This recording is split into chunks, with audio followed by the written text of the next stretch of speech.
Power of Second Sight. I'm here to talk to you about the book that I'm writing. It should be out shortly. One version was out and I removed it. And the reason I removed it is because it wasn't complete, and it has to be complete. So I'm inviting anyone out there, if they have any questions about the power of second sight, to feel free to text me a message, and I'll be glad to answer it for you. Now, for those of you that don't believe in spirits or the spirit world, it's fine, because I don't really care. I know what I see, and people around me know what I see, and I make many, many predictions that have came true, and many predictions that will come true. Also, I have read hundreds and hundreds of people, and I've never been wrong yet. Also, any questions about the paranormal, feel free to ask me a question right now.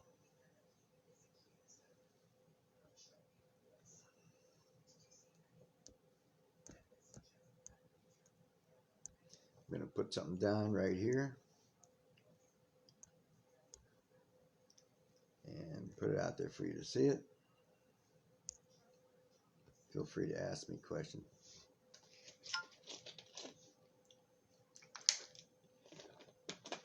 Now, I decided to go live for some reasons that are not fully disclosed at this point. Being a gifted spiritualist for over 55 years is it's very mind-boggling, to say the least. In the book, The Power of Second Sight, there are many chapters about what this book has been written about and what it's like actually living from day to day, seeing spirits and getting messages and getting all kinds of premonitions, and that doesn't even include your vision, your side vision, your peripheral vision. It doesn't include the feelings you get, the smells, what happens when you touch somebody. It's just crazy. You know, they say, is being gifted a good thing or a bad thing? Well, it's good in one ways, and it's a curse in other ways, because I don't know anybody who is truly gifted that doesn't have something wrong with them. In other words, either they are sickly, meaning physically sick, like diabetes, or arthritis, or something that plagues them their whole life. In certain occasions, this thing could also be a syndrome of sorts, like fibromyalgia or muscle pain or epilepsy or any other things. Me personally, I've had arthritis, and I'm a diabetic, and some other things that I don't really care to get into. But, you know, there's always a trade-off. It's not a free gift. And more than that, there is some bad things about it. One of the main bad things, and it's in the book, The Power of Second Sight, is your friends. It's hard to keep friends around you. And the reason is it's hard to keep friends around you is because you can read their thoughts. Even when you don't want to. Even when you try to turn it off. It is almost impossible to get a blank mind. I mean, I'm talking to a friend of mine, and I can see what's in his mind, what he's thinking, and what he's thinking about me, and what he's really thinking. And the sad part about that, is either envious, or his mind is making snide remarks at me, or he's lying to me, he or she. When they lie to you, I always know when someone's lying to me. I could be on the phone and I know someone's lying to me. That's the bad part. I know when someone is lying to me. And it's not a very pleasant thing. Especially when it comes to important matters in your life, where you have to rely on somebody to give you the right answers to just normal questions. And not only is it the lie, the deception. I mean, it's the emotional impact of the lie itself that hurts you. It hurts you, in your heart. And the bad part about that is, if I wasn't gifted, I probably would have trusted that person with my life. So you run into certain occasions where you only have so many friends. And if you're multi-gifted like me, and I never even knew that till I was 20 years old. I'm 63 now. When you have multi-gifts, then you're empathic, you're a spiritualist, you're psychic, you have the sight, the sight of the future, you have the sight of what has transpired, and then you can get to interpret that at the same time. And then you have foresight, which is different than the power of the future sight. Foresight is, oh, so and so is going to do this. I know it's going to happen. Oh, he's going into business. I know it's going to happen. Like, I can give you a prediction right now. All the guitar centers are going out of business. Why? Because I feel it. I know it. And somebody said to me, well, Pat, how come you don't pick the winning lottery numbers every day? And I just tell them, well, you can't. For one thing, there's nobody thinking of them. And two, these gifts are not made to prosper in a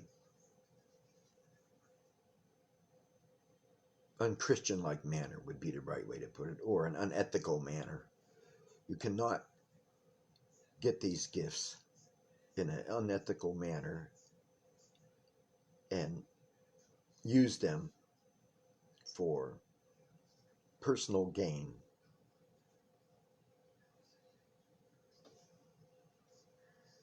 So that's what I mean. You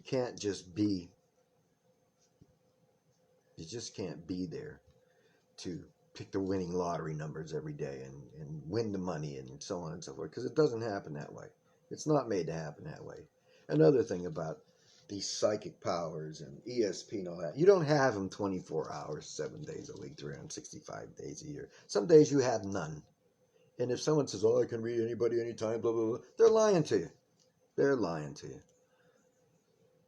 The gifts come and go. They wax and wane. But mostly, sometimes, the gifts get so high, the veil just disappears, and you got a clear view to everything. That is the scary part. That is the biggest scary part of it all, because you got open road to the future. And the sad part about that is some of it's not very good. This country is falling on its face because of all those people in Washington. I'm not even going to name names. It's people in the Congress. It's people in the Senate. It's the executive branch all along. We have had more bankruptcies and more coming to boot than we've had since the Great Depression.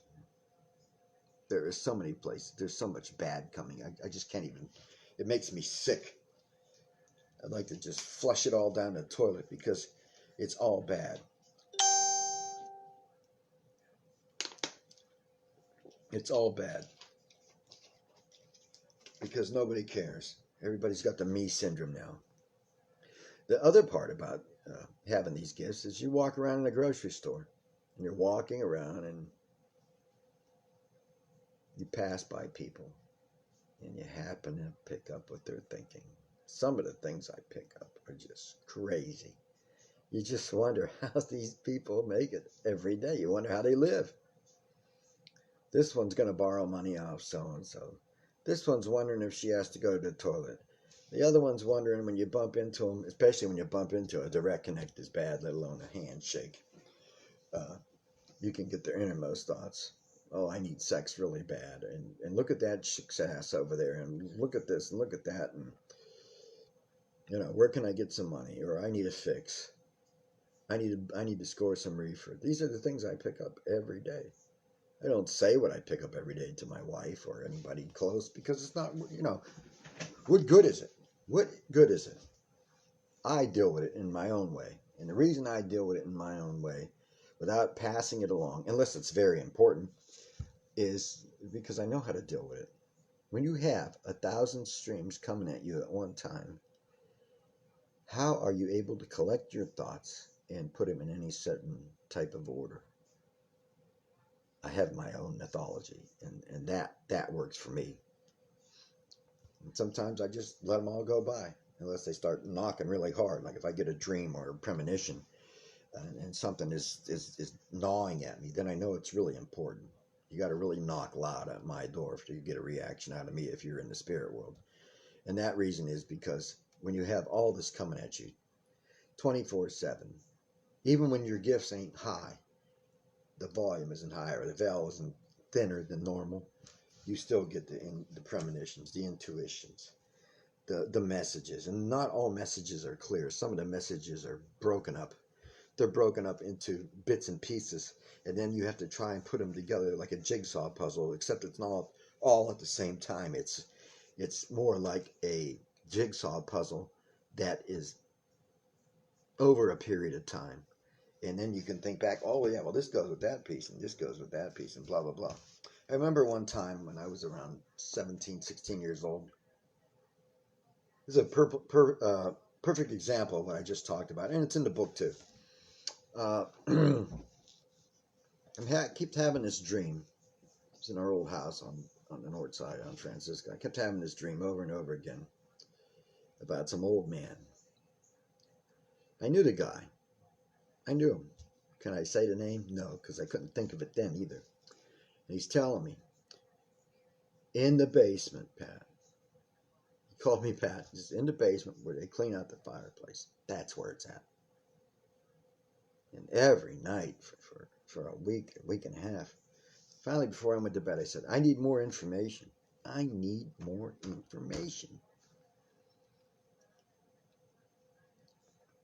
So I have that dream again.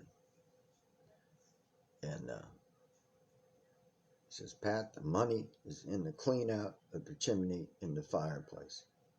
Now do something about it for me, will you? And it's like, holy cow. This guy has to be dead or he wouldn't be able to communicate with me. So I go to the corner store.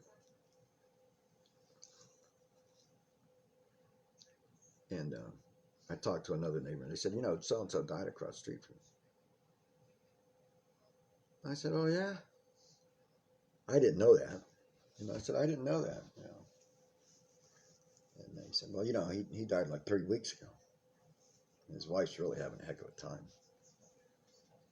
His wife is, he didn't really leave her a whole lot of money. I don't even think she can keep her house and that. And I said, well, that's interesting. I'll pray for her, or something, I'm thinking. So I'm walking home from the grocery store, because it was a block away, Loblaws at the time. And I'm thinking, oh my God, this is it. This is where the puzzle fits. 3 weeks later, this is where the puzzle fits. The woman across the street needs money. And the whole time I'm noticing that not the cable company, they didn't have cable company then, but the water department's there, and she's trying to write him a check, and the gas company shows up, because that's how it worked back then. They didn't always send you a letter back in the 70s, or there was no emails or anything like that. So I'm trying to figure out, after I get home, how to give this woman a message. You just don't knock up to their door and say, look, the money's downstairs in the basement. She's going to think I put it there back then. So it plagued me for another few days, and finally I didn't know what to do. So I knocked on the door. I walked across the street to her house. I knocked on the door. I said, hi, Mrs. So-and-so. Your husband told me to give you a message a long time ago. He told me, just in case anything happened to him. I lied.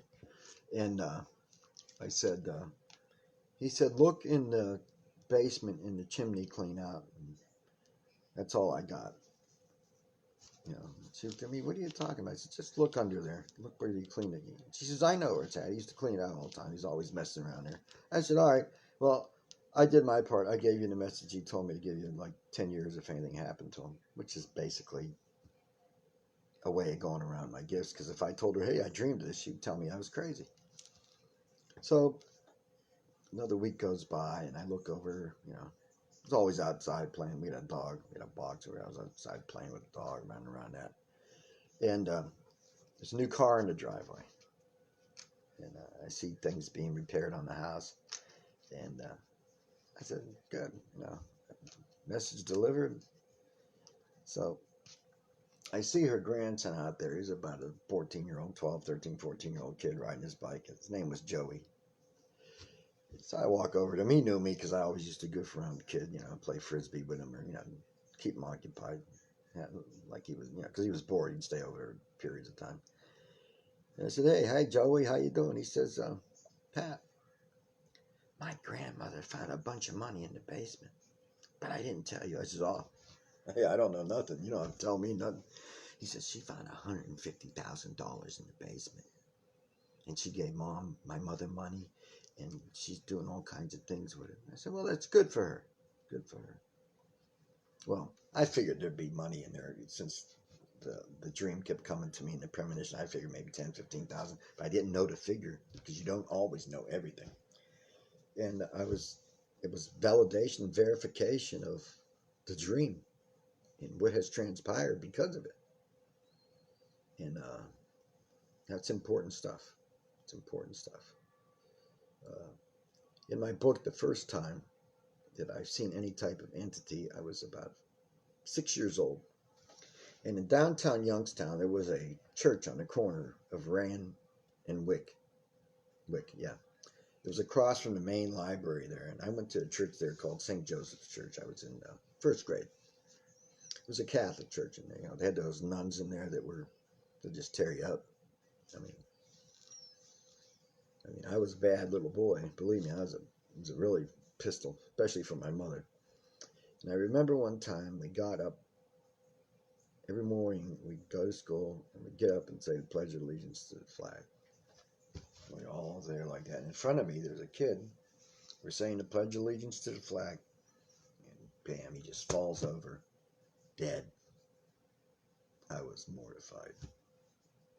This is the first time I ever saw a spirit. He's laying on the ground there, and I'm looking at him. I'm in shock. I'm looking at him, and there's a trickle of blood running out of his mouth onto the floor because he's laying like on his side. And I'm watching it. And the nuns ran over and I see this light open up, like a big staircase open up, and a translucent type apparition of him got up and was drawn up the steps. And I noticed at that point that there was hands coming down to meet him and grab him. And they said, David, grab my hand. And they grabbed David's hand. As soon as he went up into the light, gone. But he's laying there dead on the ground, you know. I don't know what happened at that time. I didn't understand how it worked. And the funny part was that it plagued me forever. That sight plagued me forever. Seeing that kid die right in front of me at 6 years old was very traumatic. It's very scary. And I wouldn't tell anybody about it. I wouldn't tell my mother about it, you know. And I'll tell you the main reason why I didn't tell anybody about it. One, they probably wouldn't believe me. And two, at 6 years old, I used to listen to my mother on the phone. You know, women would gossip. Everybody gossiped. But my mother would gossip in the old days, in the late 60s and that. We lived on the east side and we're dirt poor. And I can hear her talking to relatives on the phone saying, oh, so-and-so, oh, she belongs in Woodside, and blah, blah, oh, they belong in Woodside, which at the time in Youngstown was a mental hospital. So all I could think of after I saw that, if I say anything, my mother's going to put me in Woodside Hospital. And so I didn't tell anybody. So I'm keeping it all in me. And I kept it all in me because I didn't want to go to no crazy hospital. In fact, all these things started coming to me then. I didn't even know what they were about. And every day or week or month after that, something else would just hit me, and I hid it for many years, and then in my 50s, I said, I ain't gonna hide it anymore. I mean, even in my 40s, I really wasn't. I kind of let go of some things, but I could read a lot of people. I was reading people when I was in my 20s, and in fact, when I was a kid, in first, second grade, and then we moved to the east side. No, we were still on the east side. I went to Sacred Heart for a couple of years, and we were dirt poor. We were dirt poor. In fact, I remember one summer day I'm walking down the street. I lived on Byron Street. I had my Aunt Rose at the top of the street. We lived in the middle of the street. My Uncle John, my mother's brother, lived down the street. So I'm walking down the street, and we've been there a few years. And as I get toward the end corner there, across used to be Roosevelt School, there was a market there called Rigby Market. As we get there, as I'm getting there about 2 or 3 houses, because we used to collect pop bottles and bring them in there. You get 2 cents a bottle and buy candy. It was like Christmas or something, almost with the amount of money. We got 2 cents a bottle, and we were able to buy all this candy and stuff. So I can hear the people across the street. In fact, I was just passing our house. They were killing a pig in the garage. I mean, that's how things were then. And this pig is screaming and squealing and squealing and squealing. It was getting on my nerves. It was really bad. And I could smell the blood. It was just filling my head. And I'd say, this pig's about done. And so they killed the pig. And then they had running water in the garage. They're cutting it up and cleaning it up and putting the water hose in the intestines and cleaning it up to make, what do you call it? Pig guts and chitlins and there's another thing they used to call it, Italian name for it, but I can't remember it at the present time. So I go, man, this is terrible. I got to get away from this place. So I walk into the store and I said, hey, Tony, how you doing? He said, you still counting all your money? He says, just get what you want and get the hell out of here. I said, okay. So I gave him a couple pop bottles. I had 5 pennies and I got a bunch of candy and I'm walking out. And as I walk out, I cross the street toward the house where the pig was killed. And then a buddy of mine was coming on by, and I said, hey, man, you want some of this candy? I got, bubble gum, blah, blah, blah. He says, where'd you get it at? I said, I got it there at, Tony's. He says, what? I said, yeah, I got it right there at Tony's. He said, Tony died 3 days ago. The place is now boarded up. I look around. The place was boarded up. And I couldn't figure out why. It was so freaking cold in there when I went in there. It was boarded up. I could not figure out why it was so cold in there. And I look around and look back and I go, well, I just got the candy here. You want some candy? And he looked at me and ran away. In fact, I threw the candy up in the air and ran home, ran behind the garage and threw up and vomited because it was that bad, that unbelievable. And here Tony did die. He died for 3 days. He'd been dead 3 days. There was no hair to the shop. They closed it up. They put some boards across it, nailed it until they can settle the estate or whatever. It was crazy. It was really crazy. Now, also, another drawback about being a gifted psychic, clairvoyant, and having the power of second sight is other psychics. I have no problem with other psychics unless they're not real. If I go to a real psychic, they will tell me to leave because they will know that I am reading them before I even set foot in their house. So whenever I end up at a real psychic's place, they tell me to leave or please don't read me. Now the fake ones, they don't know I'm reading them because they're not for real and they don't really exist as far as the spiritual world. So they'll start telling me, oh, I see money coming your way. And I see this and I see that, and I say, guess what? And they'll say, what? I says, you really want to know why your brother committed suicide? It's been bugging you all these years. And why your mother always favored your brother. And they just, what are you talking about? What are you talking about? I says, why do you keep taking people's money when you are a liar? Well, I tell them the truth, and they say, get out, get the hell out of here. And the fact is, I spilled the beans on them. I read them. And I didn't even have to, I didn't need tarot cards. I use celestial Chinese cards that give me a little pathway every now and then. But most of the time, I don't even need it. I could shake somebody's hand, and just by holding their hand. Remember that movie? What was it called? The Dead Zone. And Christopher Walken would grab somebody's hand, and he'd be able to read him. Well, that's kind of like a direct connect. It works with me too. It gives me a little more clarity, but I don't even need to do that. But if I'm like, I get a lot of strangers walking up to me, and they say, tell me something, Pat. Tell me.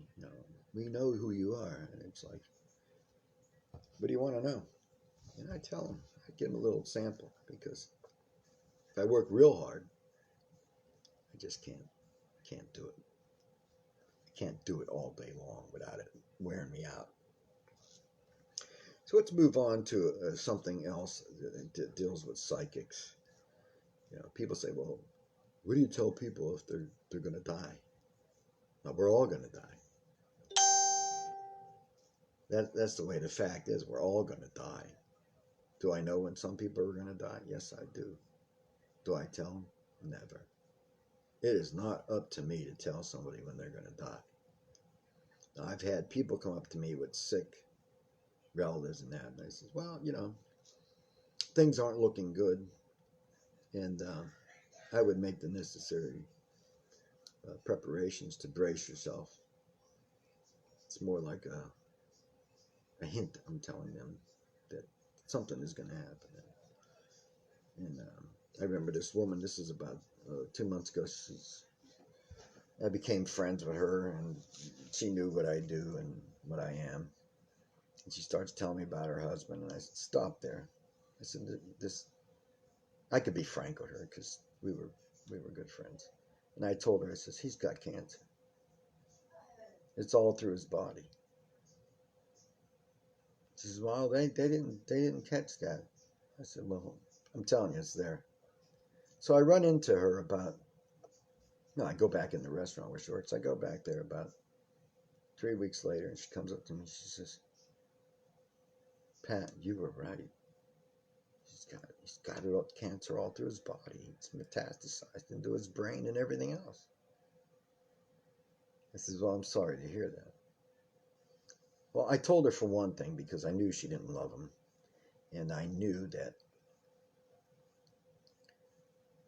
she knew that he was that bad. I mean, he was drunk, he used to beat her and everything else. But I told her that sometimes I will spill the beans when it comes to like that. If somebody really wants to know, I'm not going to tell them. I know exactly when I'm going to die, but I won't tell my wife. I won't tell anybody. But that answers that. And as I talk about, here's some other questions that I'm going to answer you. People say, well, do dogs and cats have souls? Well, yes, they do. Dogs and cats have souls. Why? Because I've seen them. Here's a perfect example. If your dog didn't have a soul, put it this way: have you ever experienced a situation where your dog walks across the living room floor and stops dead, and then acts like he's going around something and continue going straight? That's because there's a spirit there. And if a dog did not have a soul, he would not know it was there. But I have seen dog ghosts. And in folklore, dog ghosts is the big black dog in the road when you're driving down the street. Something bad might happen, or something bad is going to happen, or it's a warning. It's true. It's very true. Me and my wife are coming back from Pennsylvania about a week ago. I don't know. I think we went to eat something somewhere, and we're coming back, and we're on 82 around this curve. I says, she's driving. I says, slow down because there's going to be a deer in the road coming up ahead in about a mile or so. And her knowing me, she slowed down. And as soon as she made that bend, right in the middle of the road. Now this is 10 minutes after I said it, 5 or 10 minutes after I said it. There's a deer right in the middle of the road. A big doe, and she slowed down and beat the horn and then finished going across the road. That's another example of something you have to deal with. You deal with many things. It's a big life adjustment. And then you deal with non-believers. It's like, I don't expect, you don't have to believe me. Get it? I don't care if you believe me. It means this much to my life if you believe me. Then they call me. Pat, something going on in my house, you know. I said, no, I don't know. Tell me. Usually when they call me over the phone, I could feel if there's a spirit there or an entity, or worse off, a demon. And demons are easy to find for me because they stink really bad. You ever smell a dead animal on the side of the road? Well, that's what a demon smells like, basically. In fact, I'm smelling it right now from thinking about it. But anyway, I said, I thought you didn't believe in any of that stuff. And I'm not doing it to be facetious. I'm doing it to trigger a reaction out of them to see why they're calling me about something they didn't believe in. He said, well, things keep breaking around the house. We can't keep a battery in a remote charged up. The light bulbs are burning out. The car broke 3 times this week. My son went in the hospital. The air's real heavy in the house.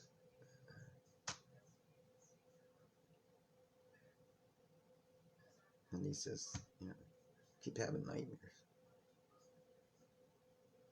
I said, well, let me come over. He says, I wish you would. In fact, I want you to help me. I said, I'll see what I can do. And we made an arrangement. So I go over there, and every time I go over there to cleanse a house or remove a nasty entity or a spirit, if it's a demon, it ain't going away right away, believe me. In fact, some spirits that came with the land are not going anywhere, pretty much so.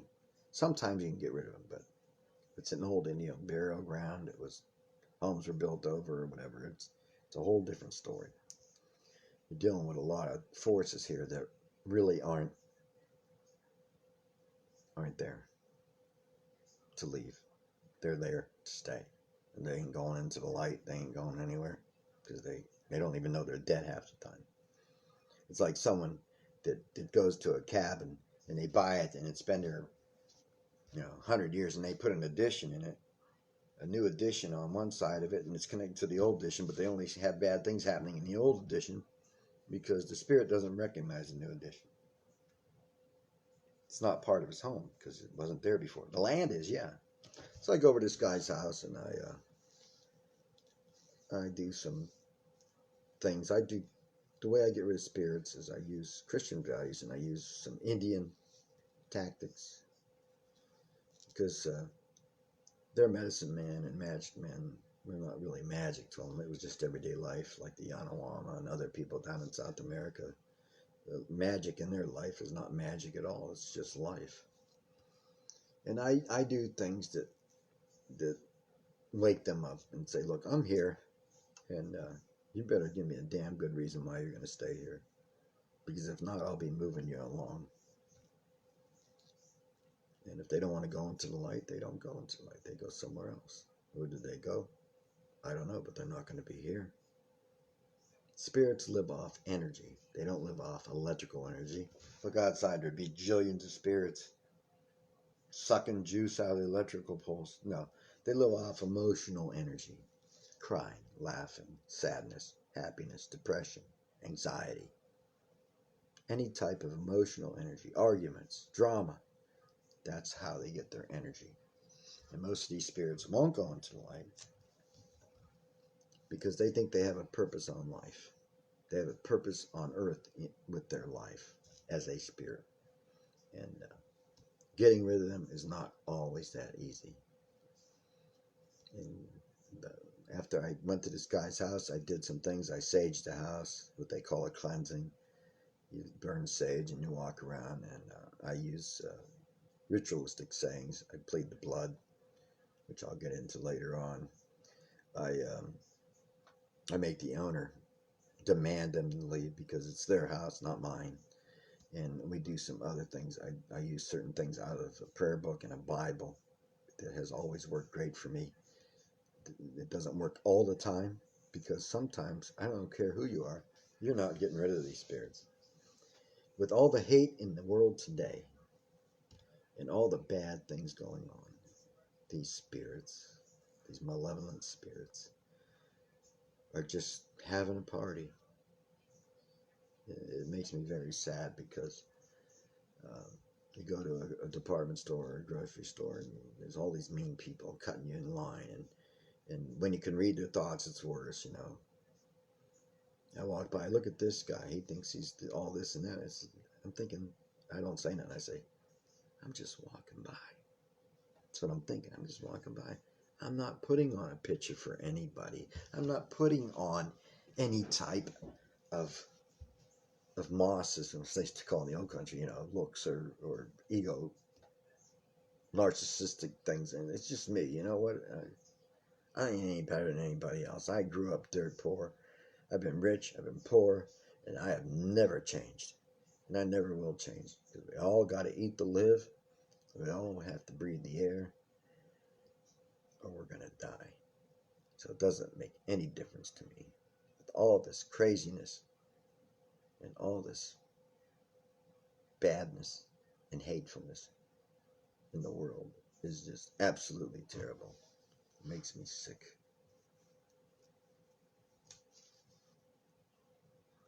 So I'm going over through. I'm going to move along into something else real quick, and then we're going to end this version, this live cast. I have hundreds of stories. There's a light story. It's in the book about an animal spirit, actually. And I'm not going to get into it right now, but you should check it out when the book comes out. I decided to wait another week or so it will be out in paperback. Because a lot of people, I found out a lot of people don't like to do the electronic reading. And, you know, it bothers their eyes or whatever.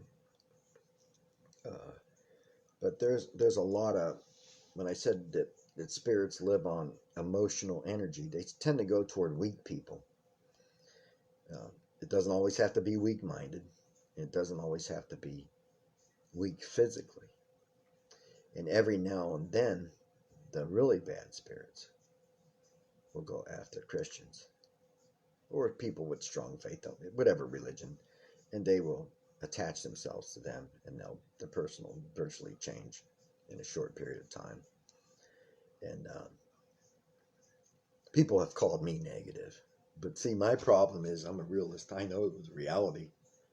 Oh, Youngstown's coming back, or this city's coming back. It's not coming back unless you bring in 180,000 people that left the area in the last 30 years who were making $20 an hour or more. Until you bring them back, it's never going to change. It may change in a different direction. It'll never be as glorious as it was when we were growing up. But that's life. Things change. Maybe it'll become something else. I don't know. Because the city's all crooked. The school boards, I don't know anything about it. I just know that I don't like what I feel. When I go downtown Youngstown, I get tons of mixed emotions. When I go to downtown Canton, I get mixed emotions. You pick up the land. I can go by an old mansion and it just grabs me. It says, stop, look at me. And it's like, oh my God, this place is beautiful. The things that went on in there back in the day, it just pulls me. And I look at that place and I look at it and I says, oh, I wish I was there in all its glory, because I could feel the energy, I could feel the people, I could feel the glorious times that they had in that mansion. And it's just quite exhilarating. It just really gets my blood going. And I really appreciate this gift of those times. I mean, there's more ugly times than good times, but like another thing you have to deal with when you're gifted is that You're watching a TV. You're watching a movie on TV, okay? Or you're watching a commercial. Here's the ugly part. You're watching a commercial. They're talking about some kind of new drug out, and you know it's poison. You know what's going on. You don't need to be gifted, but I can feel what's going on. The person who's doing the commercials thinking this is bullshit. This ain't for real. You know, they're just picking your pocket. And you know, I make a comment, and of course my wife says, "Don't you have anything good to say? Anything about anybody?" I said, "When I see it and feel it, I'll tell you it's good. I have a lot of good things to say about a lot of people and a lot of commercials, but they confuse negativity with realism, and I deal in facts and reality. I deal in what I feel because it's been proven to me for over 55 years. I know what's real and what's an illusion, and what's supposed to be, and what's picking our pocket, and what is real integrity. What is real integrity?" And that bothers me. That bothers me. Now, the good part about it, you're watching a movie. I'm watching this old movie, maybe 70s or whatever. Doesn't matter what year. And they're in LA, and I'm looking, they got the shot going down the street, and they got this and that. It's like, oh my God, this is the feeling I hate, but I love it at the same time. It's like, I've been there. I know I've been there. I could feel it. I could smell it. I could taste it. I know I've been there. In a lot of places that I see on TV.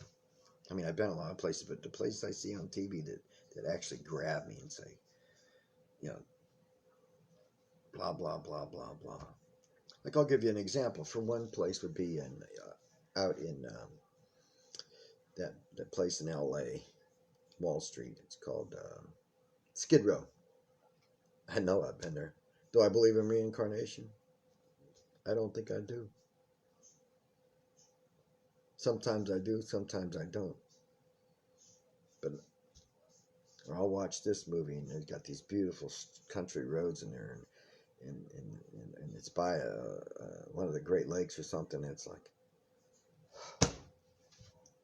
damn. I know I've been there. I know I've been there. And it's exhilarating. You don't know why you think you've been there, but you know what it feels like. You can smell the place, taste it, you can feel it, and it's really interesting. It's an interesting sight. It's an interesting feeling. It's another thing you have to deal with all these gifts. You also have to deal with, before I end this live cast, is dead people approaching you. When I say dead people, a dead spirit, what do they say? Basically, a spirit that is roaming the earth is one that did not go into the light. And you know, the white light and the tunnel and all that. It's true to a sense. It is a white light. And they're roaming the earth for one of three reasons. They won't go in the light because, one, they're scared to death. They don't know what it is. They don't even know they're dead. Two, they think they're going to go to hell. And the most important one out of all that is three. They have unfinished business on earth. So, that's what it's about.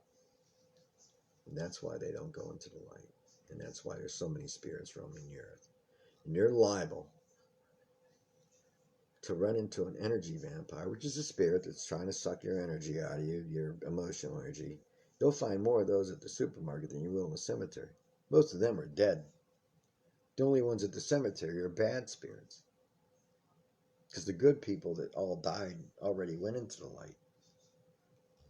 So, I know I run into all the bad ones at the cemetery, and people think I'm crazy. I get pushed over tombstones and all kinds of stuff. There's a million stories because they know who I am. They know what I stand for.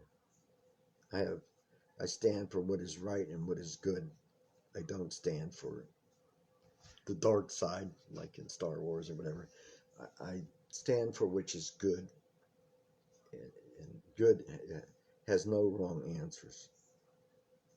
Good is good. It's doing what is right. It's like good karma, bad karma. If you're a thief and a liar and a cheat and deceptive, that's all bad karma. There's only one way to make bad karma good, and that is to do good things.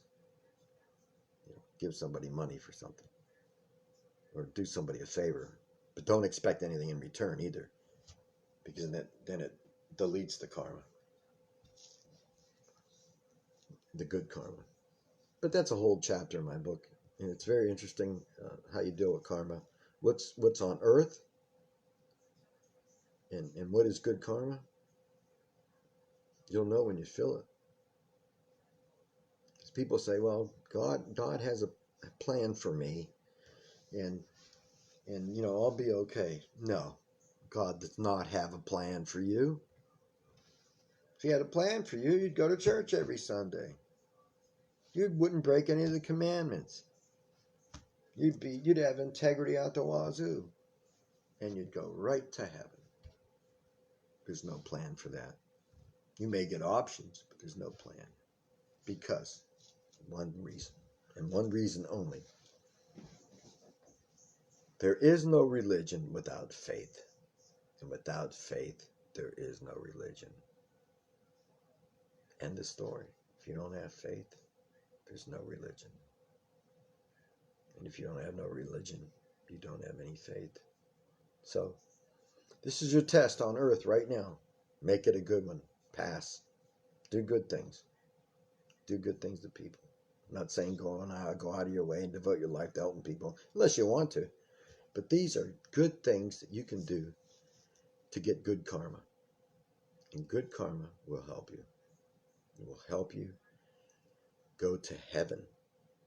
And I know the difference between heaven and hell, and it does exist. And in the book, The Power of Second Sight, it will be there, and you'll be able